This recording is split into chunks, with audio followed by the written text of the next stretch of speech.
नमस्कार साथियों, आप सभी का स्वागत है विनोद अपडेट इंडिया पर। मैं हूं विनोद यादव। साथियों, आज की सेशन की जो अपडेट है वो सीरिया को लेकर के है। मैं इसलिए कह रहा हूं क्योंकि सीरिया के अंदर जो वहां के आईएस है उसके एक एक ठिकाने को चुन चुन करके निशाना बना रहा है, एक एक चुन चुन को तबाह कर रहा है।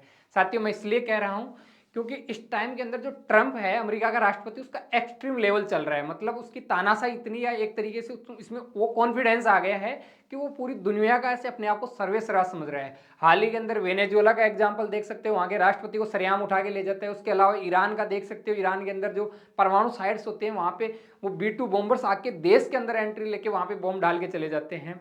उसके अलावा वो कुछ जगह पे मैन फ्रंट पे आकर के वेटिंग करता है, कुछ जगह पे वो बैकडोर से काम करता है, चाहे वो बांग्लादेश का एग्जाम्पल हो, मालदीव का एग्जाम्पल हो, नेपाल का एग्जाम्पल हो। ये मतलब इस टाइम में अमेरिका का तांडव चल रहा है पूरी दुनिया में। इसी में साथियों को अगर किसी का नंबर आया तो उस टाइम में सीरिया का वापस से आ गया।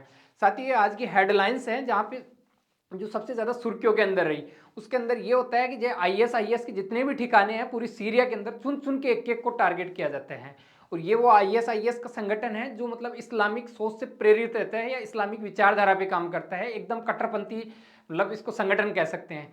साथियों, आज की पूरी कहानी क्या है इसको मैं थोड़ा सा बैक से अगर एक एक चीज को आपको समझाऊं तो आपको अच्छे से समझ में आएगा। एक एक चीज को लिंक करते हैं हम लोग, और इसको पूरे को अगर अपन लोग मैप के अंदर देखेंगे तो मैप के अंदर ये अपने भारत के पश्चिम के अंदर कोई चलते हैं अपन लोग तो यहाँ पे आता है। तो यहाँ पे ये एक देश है, ये पूरा मतलब ये सीरिया है। सीरिया की साथियों अगर अपन एग्जैक्ट लोकेशन देखें तो भारत से अगर पश्चिम की तरफ चलेंगे तो यहाँ पे सबसे पहले पाकिस्तान आएगा, उसके बाद में अफगानिस्तान आएगा, उसके बाद में ईरान आता है। अब ईरान के जस्ट बाद में कोई देश आता है तो इराक आता है। इराक के बाद के अंदर ये रेड वाला है, वो इस टाइम में प्रेजेंट टाइम के अंदर सीरिया की लोकेशन है, सीरिया देश है। ऊपर की तरफ टर्की बैठा हुआ है और नीचे की तरफ यूएई बैठा हुआ है और साथियों सऊदी अरब बैठा हुआ है, और इसके अलावा यहाँ पे इजराइल है। मतलब यहाँ पे ऐसा है कि ये इसकी एग्जैक्ट लोकेशन है। अब मैं आपको एक चीज और बता देता हूँ यहाँ पे कि जो ईरान है उसके अंदर जो धर्म रहता है, मतलब ये मेजोरिटी के अंदर जो लोग रहते हैं वो सिया समुदाय के रहते हैं। और जो दुबई ये सऊदी अरब है उसके अंदर सबसे ज्यादा मेजोरिटी के अंदर कोई समाज है तो सुन्नी समाज है। मैं बता दूं आपको, मुसलमान है, मुसलमानों के अंदर दो कम्युनिटी या दो समुदाय सबसे बड़े हैं, एक सिया और एक सुन्नी। जो आपके पास सुन्नी है या कट्टर ये सुन्नी है वो यहाँ पे सऊदी अरब के अंदर बैठे हुए हैं, और जो सिया है वो ईरान के अंदर बैठे हुए हैं। साथियों, जो इराक है, इराक के लिए ऐसे बताया जाता है कि यहाँ पे मुर्गे लड़वाए जाते हैं। कुल मिला के है कि मुर्गे लड़वाने का मतलब ये है कि यहाँ पे लड़ाइयाँ करवाई जाती हैं। और लड़ाइयाँ किन के द्वारा करवाई जाती हैं? तो जो ईरान के अंदर सिया समुदाय है उनके लोग, और जो सऊदी के अंदर जो सुन्नी समुदाय है उनके द्वारा यहाँ पे आधे आधे है, मतलब 50-50 के अंदर है, मेजोरिटी के अंदर। तो यहाँ पे लड़ाइयाँ चलती हैं सिया और सुन्नी की। मतलब ये भी कहा जाता है कि बैटल ऑफ फील्ड भी कहा जाता है इस इराक को, कि यहाँ पे ये युद्ध की धरती है, यहाँ पे युद्ध ही चलते रहते हैं हमेशा। मतलब यहाँ पे कभी भी आप देख लेना यहाँ पे युद्ध ही चलेगा। आपको मैं थोड़ा सा ये चीज समझा दूं यहाँ से कि मतलब जैसे ये पूरा इराक है तो इस आधे वाले के अंदर जो नीचे वाला हिस्सा है इसके अंदर यहाँ पे सिया समुदाय रहता है। और साथ ही जो इसके ऊपर वाला जो ये हिस्सा है इसके अंदर पूरे के अंदर सुन्नी रहते हैं, मतलब जो इनके समर्थक रहते हैं, मतलब सऊदी अरब के, मतलब मेजोरिटी के लोग रहते हैं। अब जो ये हमले हुए, ये एयर स्ट्राइक हुई है, वो मतलब पूरी सीरिया के अंदर की गई है। पर जहाँ पे आईएस का जो गढ़ है या मतलब जिनके हेड क्वार्टर है मैक्सिमम संख्या के अंदर, वो जो इराक और जो सीरिया की जो सीमा है उसके ऊपर है। मतलब ये ये जो इनकी बॉर्डर है इसके ऊपर है। और लगभग आपको एक चीज ये और समझा दूं, जो सीरिया है उसके अंदर भी जो सबसे ज्यादा मेजोरिटी के अंदर जो कोई समाज रहता है वो सुन्नी समाज रहता है या सुन्नी समुदाय रहता है। मतलब यहाँ पे भी सुन्नी है, यहाँ पे भी सुन्नी है। पर ये जो दोनों जो सुन्नी सुन्नी है, यहीं पे बीच के अंदर जो इनकी बॉर्डर आती है वहां पे आईएस रहता है, जो मतलब एकदम कट्टरपंथी या इस्लामिक सोच का जो संगठन है वो रहता है। और वो यहाँ पे जब यहाँ से स्ट्राइक की जाती है तो वो अंदर की तरफ चला जाता है, रसिया इसके अंदर सीरिया के अंदर चला जाता है। और इसके प्रॉपर सीरिया के अंदर भी इसने कब्जा कर रखा है, ऑक्युपाइड कर रखा है इस टाइम में कुछ इलाकों को। तो साथियों, इसी के अंदर इस बॉर्डर वाले इलाके के अंदर सीरिया के पूरे अंदर की तरफ यहाँ पे ये एयर स्ट्राइक की जाती है, अमेरिका की तरफ से हमले किए जाते हैं। ये वो संगठन है जो पूरी मतलब इस्लामिक मानसिकता या मतलब वो कहते हैं ना जेहादी मानसिकता, उससे पूरा लिबरेज है, उस विचारधारा पे काम करता है। और ये प्रॉपर मतलब एक देश की जैसे सेना होती है उसकी तरह अपनी प्रॉपर ये सेना बना के रखता है। उसके अलावा ये मतलब टारगेट करता है या हिट करता है। और लगभग जो आज का जो माहौल चल रहा है 21वीं सदी में, ये इससे 50 साल पीछे बैक में चले जाओ आप लोग, वैसी इनकी मानसिकता है, विचारधारा है। मतलब ये आज मतलब इतना पिछड़ा हुआ है, इतनी मतलब मानसिकता है इनकी। साथियों, कहानी पूरी यहाँ से स्टार्ट होती है कि ये जो आईएस है, ये दो अमरीकी जो सैनिक हैं उनको और एक उनके साथ में अमेरिका के नागरिक को, तीन लोगों को मार देते हैं, मतलब तीन लोगों को मौत के घाट उतार देते हैं। जब मौत के घाट उतारा जाता है तो ट्रंप आदेश देता है कि भाई अब आईएस की उल्टी गिनती स्टार्ट हो गई, उनका जहां जहां पे है मतलब चुन चुन के आप उनको टारगेट करो। और ये जो सबसे ज़्यादा द हिंदू है, बीबीसी हुआ, इनमें सबसे ज़्यादा ये ट्रेंडिंग के अंदर चलता है कि भाई आईएस के जितने भी ठिकाने हैं उनको एक एक को हिट कर दिया गया है और अमेरिका चुन चुन के उनको टारगेट कर रहा है। साथियों ये आज 11 जनवरी की आज की खबर है, मतलब नेक्स्ट जो पिछली रात गई है उसी रात के अंदर ये मतलब स्ट्राइक की गई है, ये हमले किए गए हैं। ये इनकी यूएस जो सेंट्रल कमांड है, मतलब अमेरिका पूरे वर्ल्ड को अपने मतलब कंट्रोल करने के लिए कमांड्स में बांट रखा है। जैसे मान लो ईस्ट कमांड है, साउथ कमांड है, नॉर्थ कमांड है, ये सारी वेस्ट कमांड है, इन कमांड्स में बांट रखा है। 5 कमांड्स में पूरे वर्ल्ड को बांट रखा है। उसके अंदर एक कमांड्स आती है मिडिल ईस्ट की, तो उसको नाम दे रखा है यूएस सेंट्रल कमांड, मतलब मिडिल ईस्ट के अंदर है इसकी। साथ ही इसका मतलब कतर से इसको ऑपरेट करते हैं। कतर में जो अमेरिका का एयरबेस है वहां से इसको ऑपरेट करते हैं। इन लोगों ने पूरी जानकारी देते हैं, पूरे वीडियो साझा करते हैं, पूरी एक एक जानकारी देते हैं कि हम लोगों ने कैसे कैसे एयर स्ट्राइक किए हैं, कैसे कैसे हमले किए हैं, पूरी जानकारी साझा करते हैं। ये वो फिर बाद में तस्वीरें जारी करते हैं कि हम लोगों ने ऐसे ऐसे वहां पे ऐसे ऐसे नुकसान किया, पूरे बाकायदे डिटेल के अंदर बताते हैं ये लोग। साथ ही ये वीडियो है प्रॉपर अमेरिका इसकी वीडियो शूटिंग करवाता है। इवन इसने पूरी एक एक चीज को बाकी बारीकी से, जैसे फिल्म की शूटिंग होती है वैसे शूटिंग करवाते हैं। और ये मतलब मैसेज देता है वर्ल्ड के अंदर और देशों को मैसेज देता है, जो जैसे इराक रहा, ये ईरान रहा, इन सबको मैसेज देता है कि भाई साहब आप अमेरिका के नागरिकों के साथ में या अमेरिका के सैनिकों के साथ में अगर कुछ करोगे तो हम लोग ऐसे ऑपरेशन करेंगे। और ऐसे ऑपरेशन में ये अपने जो वेपन्स हैं, जो इनके हथियार हैं, इन सब का ये प्रदर्शन करते हैं, चाहे इनके हेलीकॉप्टरों, सबकी इनकी डिटेल में जानकारी देते हैं। साथ ही ये वो धमाके हैं जो मतलब इन लोगों ने स्ट्राइक की है, जो हमले किए हैं, उनके अंदर ये पूरे एक एक चीज़ को साझा करते हैं कि हम लोगों ने ऐसे बम्प डाला, ऐसे ऐसे उनके जहाँ पे आईएस के हेड क्वार्टर हैं, या फिर जहाँ पे उनके बेस बना रखे हैं, या जहाँ पे उनके रहने के ठिकाने हैं, उन सबको चुन चुन के टारगेट करते हैं। और इनकी पूरी वाकायदा एकदम पूरी वीडियो बना के ये वीडियो शेयर की जाती है इनके जो यूएस जो मिडिल ईस्ट की जो इनकी कमांड है उनके द्वारा। साथियों इसके अंदर ये है कि पूरी कहानी अगर हम लोग डिटेल से जानना चाहें, अगर एक एक चीज़ को समझे, तो मैं आपको समझाऊं। ये जो ऑपरेशन है इसको नाम दिया गया है इन लोगों ने हॉक आई स्ट्राइक। मतलब ये हॉक आई स्ट्राइक जो नाम दे रखा है, ये क्यों दिया, तो मैं आपको एक चीज़ बता दूं। 13 दिसंबर पे चलते हैं।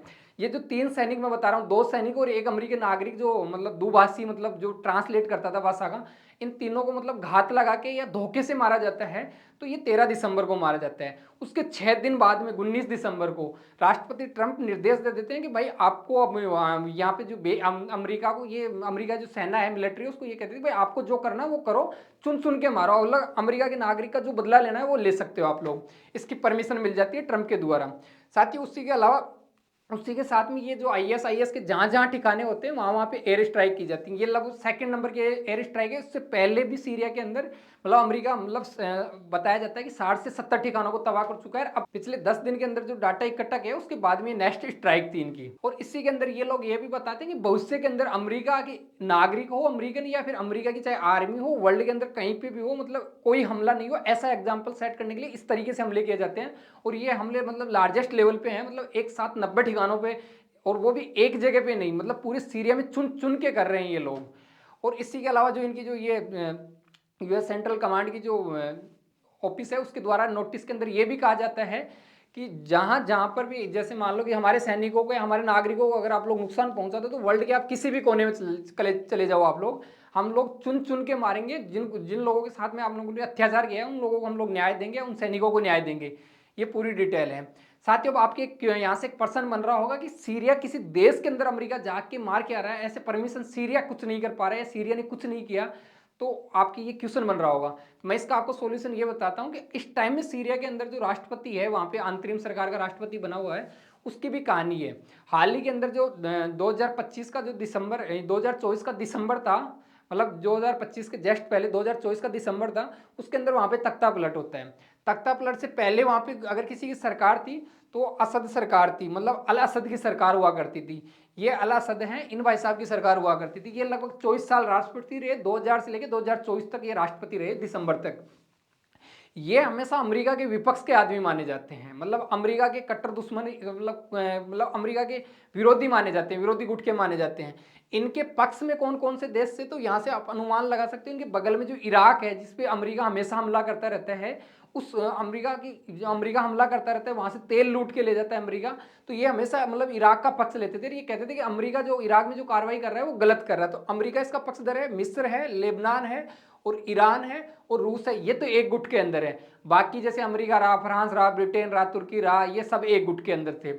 अब साथियों ये इसका पूरा बायोडाटा है। बायोडाटा ये है कि 2000 के अंदर वहाँ पे हाफिज अल सैद की वहाँ पे जो राष्ट्रपति हुआ करते थे, उनकी जो मृत्यु हो जाती है, उसके बाद में ये अल असद बनता है वहाँ पे राष्ट्रपति। और ये 2000 के टाइम के अंदर वहाँ पे राष्ट्रपति बनता है और अब तक 2024 तक, ये 24 साल हो गई थी उसको। साथियों इसके अलावा 2001 के अंदर ये आला सद है, इसको मतलब ये अपने विरोधियों को गिरफ्तार करवाता है वहाँ पे, मतलब विरोधियों जो जो इनके विरोधी थे उनको ये टारगेट करता है। उसके अलावा 2003 का जो इराक युद्ध होता है उसके अंदर ये खुल करके इराक का साथ देता है और अमेरिका का विरोध करता है। यहीं से ये है ना, मतलब पश्चिम के जो वेस्टर्न की कंट्रीज है उनके निशाने पे आ गया था, उनका विरोधी बन गया था, ये पहले नहीं था ये। उसके अलावा 2011 के अंदर इसके विरोध के अंदर जो मतलब प्रदर्शन हुए थे, वहाँ पे प्रोटेस्ट हुए थे, तो ये रूस की मदद लेके उनको दबा दिया था सबको।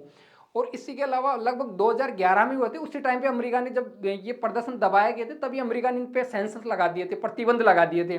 और मतलब जैसे इराक को आइसोलेट किया था, ईरान को आइसोलेट किया था, वैसे इसको सीरिया है इसको भी आइसोलेट कर दिया था अमेरिका ने, मतलब प्रतिबंध लगा करके।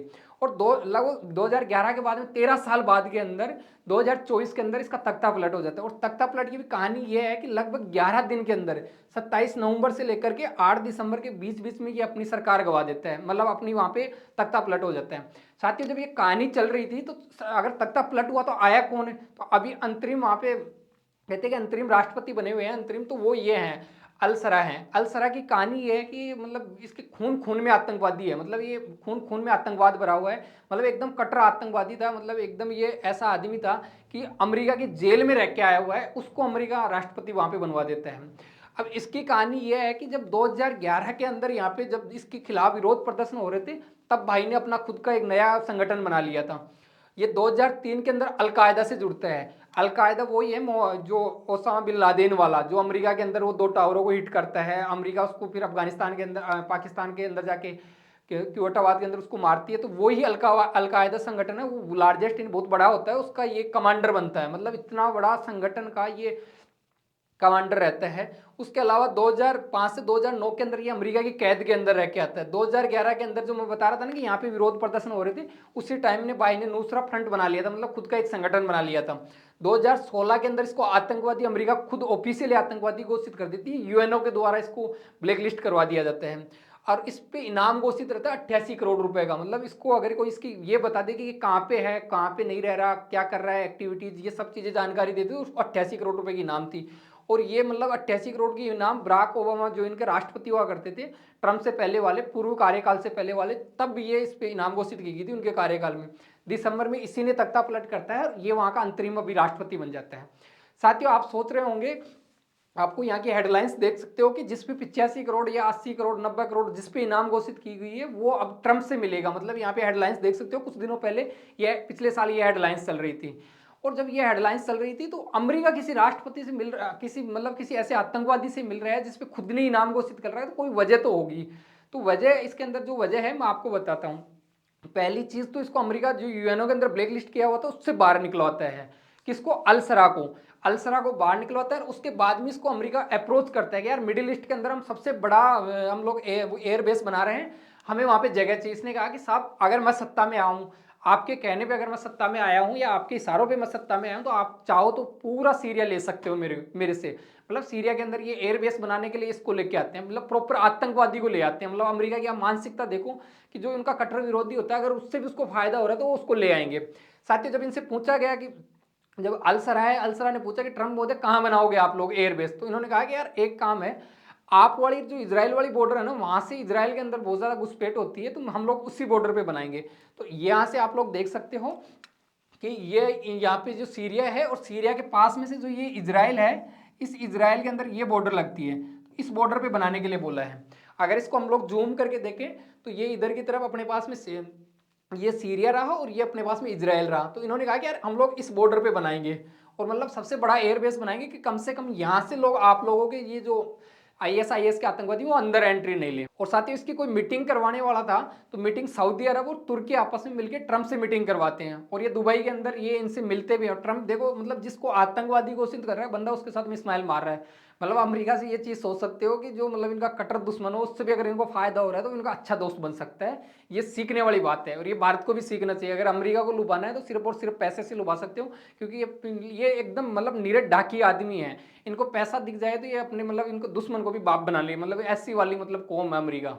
और साथियों इसी के अंदर जब ये मिलता है तो ट्रंप इसको कह के जाता है कि 2011 में हम लोगों ने जो ईरान जो सीरिया पे सैंक्शन लगाए थे हम लोग उनको हटा देंगे। और उसके अलावा ये इसकी तारीफ भी करके जाता है कि यार बंदा यंग है, मतलब नौजवान है, कुछ ना कुछ तो सीरिया के लिए करेगा, क्योंकि इनको तो अल्टरनेट जो चाहिए था वो एयरबेस चाहिए था, वो मिल रहा था, जो जैसा एयरबेस बनाना चाहते वैसे मिल रहा था। इसी के पास में साथियों इसको इनविटेशन दिया जाता है यहाँ पे कि भाई आप ट्रंप इसको कह के जाता है कि आप आइए कहाँ पे, आप व्हाइट हाउस के अंदर आइए, अमेरिका के अंदर आइए, ओवल हाउस में मीटिंग करते हैं अपन लोग। बंदा ओवल हाउस में आता है और उस ट्रंप के पास में बैठ के पूरी फोटो खिंचवा के जाता है, पूरी फुटेज दे के जाता है, ट्रंप देखो कैसे स्माइल मार रहे हैं। तो ये मतलब पूरी कहानी है। अब जब ये वहाँ पे अमेरिका का आदमी बैठा हुआ है इस टाइम में वहाँ पे सरकार के अंदर, ये वहाँ पे अंतरिम सरकार का राष्ट्रपति बना हुआ बैठा हुआ है, तो साथियों जब ये धमाके हो रहे थे तो इस धमाकों के बाद में अमेरिका ने जो जिसको पूछा तो वो इसको पूछा कि भाई साहब वहाँ पे हो कैसे रहे थे। इन्होंने कहा देखिए यार मैं तो उन्हीं संगठनों से निकल के आया हूँ, मैं उन पे हमला नहीं कर सकता, पर आप चाहो तो, अमेरिका को कह रहा है कि आप चाहो तो उनको टारगेट कर सकते हो, भाई आपके लोगों को मारा आप लोग मार सकते हो, मेरे पास में इतना जुगाड़ नहीं है कि मैं उनको टारगेट कर सकूँ, और मैं उन्हीं से निकल के आया हूँ, वो मेरे खिलाफ हो जाएंगे कल को। तो ये कहते हैं भाई आप कर लो, आपको खुली आज़ादी है, क्योंकि मैं बैठा हुआ हूँ तो आपकी वजह से मैं बैठा हूँ, तो आप जहाँ जो चाहो पना वो कर सकते हो वहाँ पे। अमेरिका ने जो चाहा वैसे मतलब एक एक को चुन चुन के टारगेट कर रहा है अपने 3 सैनिकों के बदले के, 2 सैनिक और 1 नागरिक के बदले के अंदर। और साथियों आपको वाकई के अंदर हमारा ये सेशन अच्छा लगता है तो आप लाइक करके जाइए, चैनल को सब्सक्राइब करके जाइए, हमारा नया नया चैनल है, प्लीज आज इसको सब्सक्राइब करके जाइए। और आप लोगों ने पूरे पैसेंस के साथ, धैर्य के साथ पूरी वीडियो को लास्ट तक आप लोगों ने सुना और देखा, तो उसके लिए आप लोगों को थैंक यू, धन्यवाद।